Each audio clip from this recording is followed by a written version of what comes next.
Okay, so these are kind of like the H-1B, but they're specialty visas only open to certain countries, and most people don't really know they exist. So the TN, the E3, the H-1B1. So these are specific to those countries. It is like the H-1B, where it's specialty occupation driven, with having an employer and having, either past work experience or having a degree. But they're only open to certain countries. So the TN visa is going to be for Canada and Mexico. The E3 is for Australia only. The H-1B1 is for Chile and Singapore. These are countries, for whatever reason, we have a special treaty with, and they get these special visas. So it's like the H-1B, but they don't have to submit to the lottery system. It's just a lot easier for them. They just submit the paperwork, and as long as they fit the criteria, they get it. Anybody who are from these countries? Yeah? See? Lucky you guys. The O1 visa. So this is what commonly is gotten by a lot of entrepreneurs, a lot of people in the tech industry. There is various different types of O1 visa. So normally you guys are going to fall under the O1A visa. So there is O1B, O2, O3. Most of you guys are going to fit under the O1A. A lot of people try to Google the O1 visa, and so much different information comes up because there is different kinds, and people don't realize that there's all these different subcategories that are completely different visas. The O1B is for the entertainment industry. So those categories aren't going to apply to you, and people get confused and go, but it says I need this. So you look for specifically for the O1A if you're going to look up this visa. It is a 3-year visa. It is continuously renewable. It's also a pathway to a green card. So there is a specific green card that stems out of the O1 visa structure. The L visa, yes? But the spouse, can the spouse work on their own? On their own? No, they cannot. They can come here. They can stay, they can go to school, but they cannot work. So every visa has a different rule on what the spouses and children can and cannot do. You could always bring them, but whether they're able to work is a different story. Yes, I see some. Can you talk a little bit about other kinds of O visa, like O1B and... Okay, so the O1B is for the entertainment industry. So that is going to be anybody, musicians, directors. Huh? Maybe a video blogger? Yes, social media, we call them social media, So all those people will fit under the O1B. It's a little bit different. This criteria is a little bit easier than it is for the O1A. Yeah, but anybody that's in that realm, dancers, musicians. What criteria are there? So that's a lot longer conversation. I could give you a card because there is 5 criteria to the O1B visa. There's 8 criteria to the O1A. But yeah, so we can talk after. Yeah. I saw it showed that only accomplished in professions in art, design, on the last slide, art, design, science. So anything except for that is not included for O1 visa? So the O1 visa, I mean, if I listed everybody that comes under the O1 visa, there wouldn't be enough room in the day. Because literally so many different types of people will fall under the O1 visa structure, whether the O1A or the O1B. So again, O1A is more tech, gaming, professors, professional athletes, and then O1B is more entertainment, live performers, artists, things of that nature.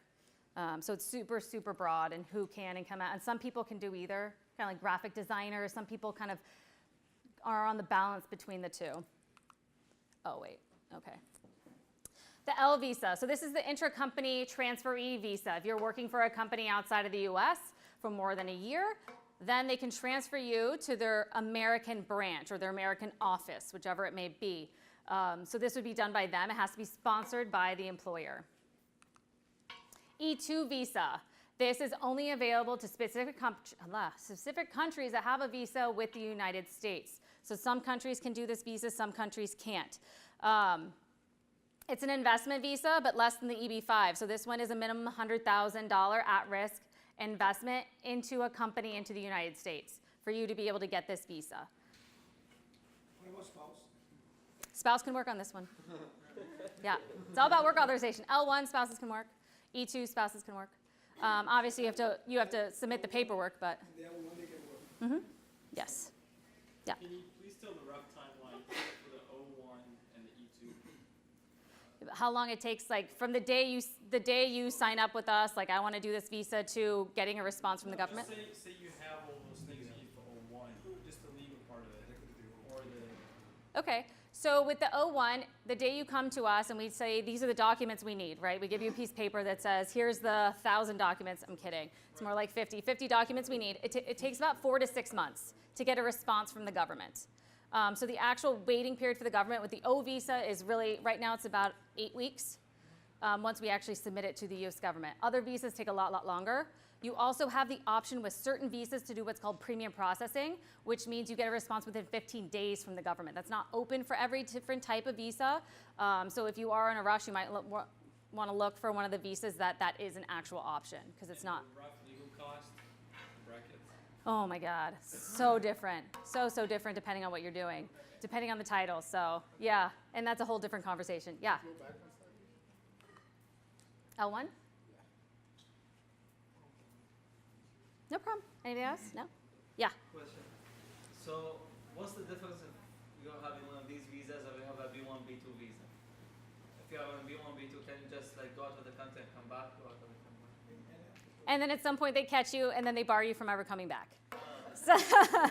So yes, can you come in and out of the country? You have a 6-month limit generally depending on the country that you're coming from. Each country does have different rules slightly for the B1. But yes, you can come into the country and be in the country for about 6 months out of any kind of given time and or calendar year coming in and out. But you're not allowed to do work in America. So if they ever get wind that you're doing more employment or work in America versus just taking meetings and doing that side of it, they will stop you. And we definitely get people who kind of are walking that line, walking that gray line, and they get stopped after some place, because they look how many stamps are in your passport, and they go, oh, you've come here 15 times in the last 2 years? And then they Google you, and guess what comes up? You own a business in America. So they can Google you, guys. It's the day and age where someone can whip out their phone and know everything about you in about 15 seconds. They are now allowed to check your social media accounts too. So that was another Trump era change, is that they are allowed to get into your social media accounts. So when they're evaluating you and for these visas at the border or whatnot, they can go right into them and see, oh, so you've been posting that you've been working at a shop here in America. Here you go. Then they'll show it to you. So the government will find out, guys. E2, we kind of went over this. Anybody want me to go over it more since we kind of went back a little bit? Yeah? Okay. So this is minimum investment, 100K at-risk investment. Obviously, the more the better. This is for you creating a company here in America. Yes, your spouses get work authorization. Issue is that this is not a way or a pathway to the green card. Anybody else? No. Is it open to all the countries? No. E2 is specific countries. You can look up a list on the government website. You can see what countries are under the E2 treaty visa. There is a lot of countries up there. So it's not like that shorter list where we looked at is just Canada and stuff, but it is specific countries. Yeah. You say it's not a path for the green card. Right. Does it block your green card in other paths? No. Doesn't block it, it just doesn't have a direct route to it. Like the O1 visa has a direct green card that stems out of it that you can apply for. This one doesn't. You have to jump on a different type of visa, a different type of green card.